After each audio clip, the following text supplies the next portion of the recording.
ஒரு சின்ன vlog பார்க்கலாமா?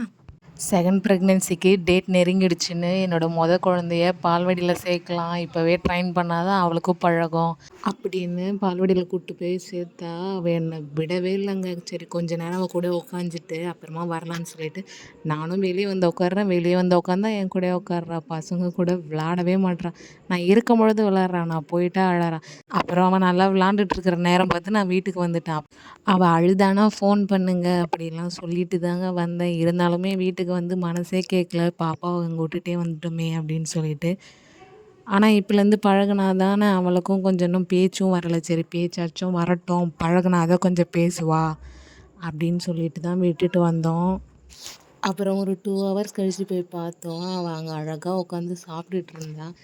பரவாயில்லையே பிள்ளை நல்ல சமத்து பிள்ளையா இருக்கே அப்படின்னு பார்த்தா, பார்த்ததுமே அழ ஆரம்பிச்சிட்டா. அதுக்கப்புறமா வீட்டுக்கு கூப்பிட்டு வந்தோம். வீட்டுக்கு கூப்பிட்டு வந்ததும் தொட்டு தொட்டு பார்க்குறது தான் வேலையே. நெக்ஸ்ட் டே vlog நான் உங்களுக்கு நெக்ஸ்ட் டே அப்டேட் பண்ணுறேன். தேங்க் யூ ஃபார் வாட்சிங்.